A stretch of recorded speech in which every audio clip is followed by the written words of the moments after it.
What made a successful episode was how funny the idea was, and that's it in a nutshell. You know, for example, a show like the Puffy shirt that had this idea of a low talker saying something and Jerry kind of nodding along.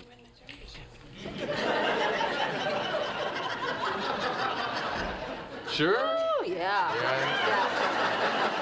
I had dinner with this woman who was a low talker, and I thought it would be very funny if she asked me to do it, because I kept nodding along. After a while, I stopped saying, I'm sorry, what was that? You just get tired of saying it. You know, could you please speak up? You say it once or twice, but then you just give in and go, oh, you know, and you just pretend that you understand what she's saying. So I could have agreed to anything that night. Larry was looking for the thing that she was going to whisper, some garment or something that I was going to have to wear. And I remember exactly where I was standing in the lunchroom, and I remember the doorway that he was standing in when he told me, what about one of those puffy shirts? And of course, you know, we both knew instantly that was perfect. Since you agreed to wear the Puffy shirt on the Today Show, she's getting all these orders from boutiques and department stores. Since I what? Agreed to wear the Puffy shirt. What are you talking about? When you said that you would agree to wear the Puffy shirt on the Today Show.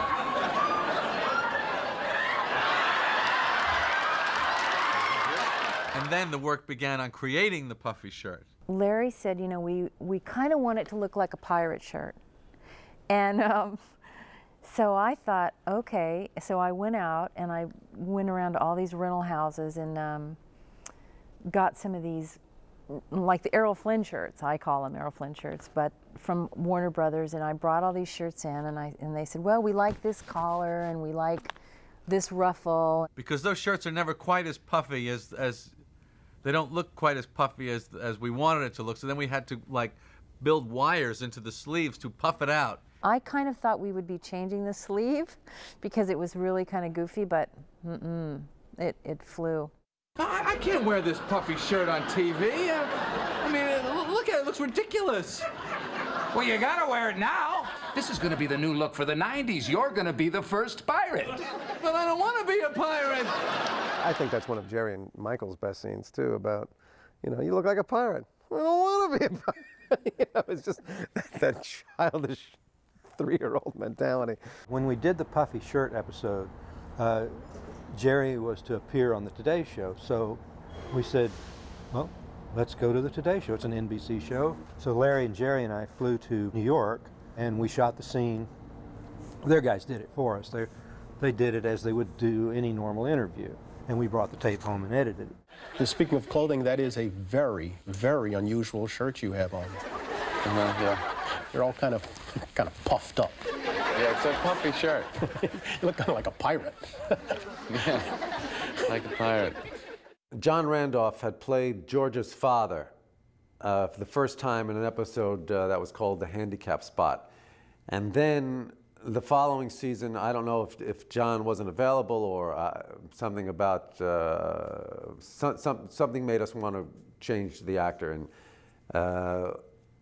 And so we brought in Jerry Stiller. When it was announced that he was going to be playing my father, my anticipation was huge, just huge. I got Frank Costanza almost like when my life was disappearing as an actor. I was close to that 7-decade mark.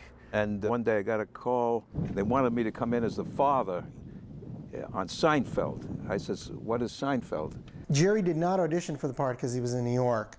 And this was probably the first time that we flew an actor in from New York to do a role on the show without ever seeing him audition. I knew Estelle Harris the minute I walked on the set. She reminded me of my father's third wife. And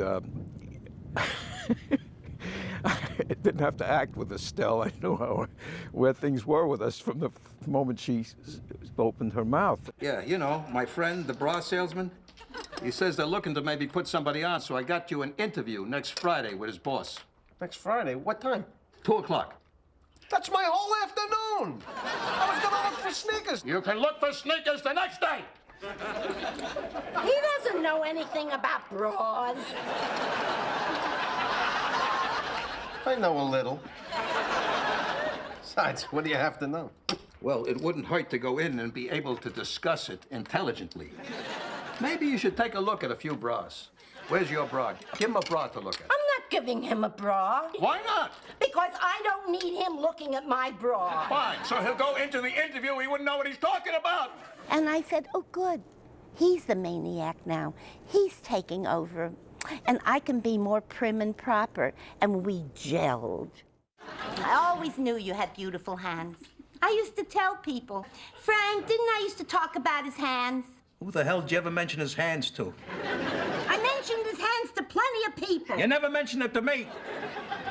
Georgie, would you like some Jell-O? Why'd you put the bananas in there? George likes the bananas. So let him have bananas on the side. All right, please. Please, I cannot have this constant bickering. When Jerry Stiller started to appear on the show, I just loved him instantly. The first day I got on the set, Larry David said to me, Jerry, you're going to be working with Estelle, and she's kind of loud and obstreperous, and we'd like you to have a contrast, you know, the meek, the guy who's subdued, because that'll be very funny. It'll work good.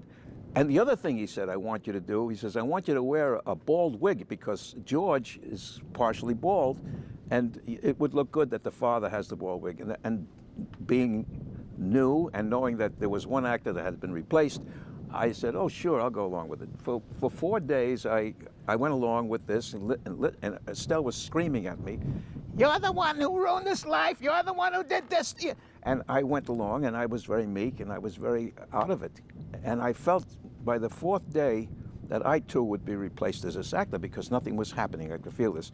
So almost out of desperation, on the day of the shoot, the afternoon, the cameras were ready, the crew was there, and she started screaming at me. George likes the bananas. So let him have bananas on the side. All right, please. Please, I cannot have this constant bickering. And Larry David looked at me and said, that's it, keep it that way. He comes in, and he is, of course, he's brilliant, and he doesn't even know why he's brilliant. What really amazed me was Jerry, Julie Louis, Michael, and Jason gathered around the camera. They formed a little semicircle, and it separated me from the audience.